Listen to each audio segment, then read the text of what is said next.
Hey guys, Chris of the Polish Geek, and welcome to another video. And this time I'm about to start playing the DLC for Elden Ring Shadow of the Erdtree. Yes, the DLC has actually been out for like a week already, I believe, but I didn't get around to playing yet because I was so busy with other things like training for my new job. Yep, newsflash, I'm training to become a lifeguard. I really love swimming and all. But that's neither here or there. So yes, with being so busy, I didn't get around to playing it yet. Until right now. I'm about to start playing it soon and give you my first impressions of it. But yes, I'm so much looking forward to now play Shadow of the Erdtree. It's been like over a year since I last played Elden Ring, and I'm really glad to get back to the world of lands in between. Yeah. I'm really curious to what now Miyazaki has in store for all of us. And also, I got one of my favorite snacks for this video, which is like, yes, flaming hot Cheetos. Yes, I really love those. In general, I love Cheetos, but flaming hot are some of my favorites actually. So, yes, I will certainly be eating those as I will play this. But I'm really looking forward to now finally play Shadow of the Erdtree. It will actually be a while before I review the whole thing for you because I gotta beat it before I review it, but I'm about to start playing Shadow of the Erdtree, and in like 2 or 3 hours I'll give you my thoughts and my first impressions on this DLC. So let's start playing it. So far I really love Shadow of the Erdtree DLC. I know that I'm still practically at the very beginning of the DLC, but I'm so hooked into it already.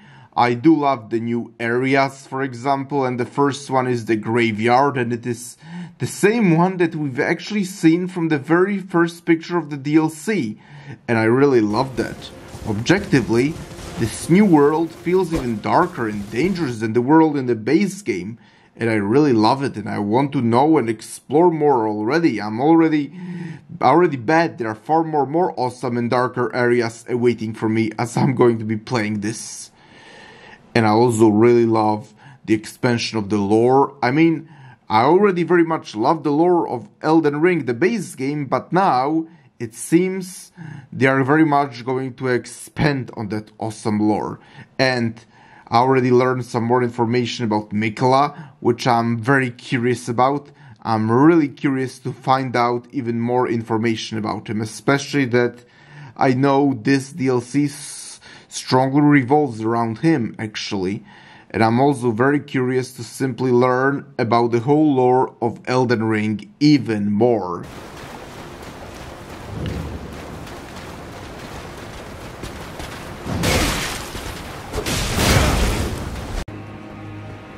And there is new enemy variety that the DLC has. That's right, almost every enemy that I encountered so far is entirely new, and I haven't seen most of those enemies in the base game.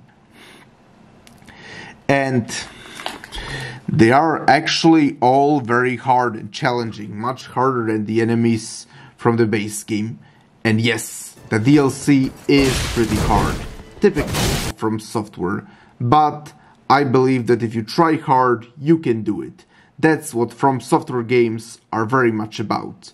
Still, it is much harder from the base game. While the base game felt like the most accessible From Software game, Shadow of the Erdtree feels very much like it was made specifically for the From Software veterans, because as I said, the enemies are much harder than they were in the base game, and also Sides of Grace seem to be much further apart, while in the base game they were almost always very close to each other.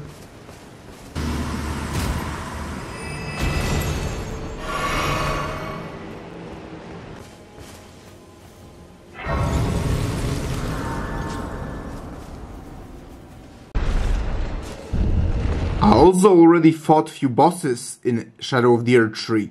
One of them was very heavily featured in the trailers, and I thought they were all great bosses, and they were really unique, and you haven't seen them in a base game.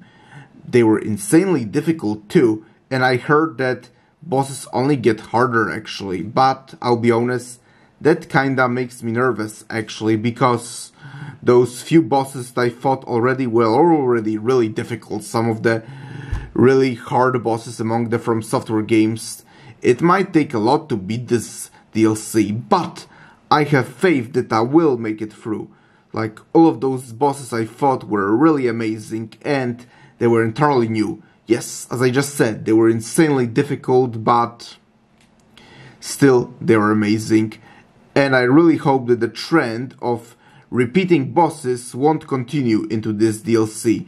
At least, not on such a large scale as the base game did it.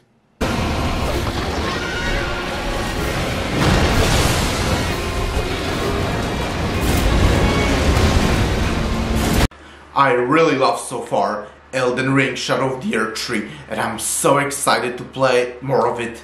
And when I do beat it, which I think will be in like 2 months or maybe a few weeks at least, but possibly even 2 months, it might take time to beat it because it's so challenging. But when I do finally beat it, I'll totally give you guys an extended review. But so far, I'm really loving Shadow of the Erdtree. I know there are already plenty of long reviews out there, but expect a much longer review from me when I do beat it, which as I said, I'm so excited to be playing it because, again, so far, I'm very much loving it. But I'll also say one more thing, because before Shadow of the Erdtree came out, I was playing some other video games, and among other video games I played is another From Software game, Sekiro Shadows Die Twice. And yes, I'm also very much planning on reviewing that for you. That will probably be actually before an extended review of Elden Ring Shadow of the Erdtree. But yep, so many awesome things I have for you all, ladies and gentlemen. Yep, review of Sekiro Shadows Die Twice, and of course extended review of Elden Ring Shadow of the Erdtree. But so far, those are my first impressions of Elden Ring Shadow of the Erdtree. Really love it, really looking forward to playing more of it. And thank you for checking out this video. Press the like button, please subscribe to this channel, and I will talk to you soon in another video. Talk to you then. Bye!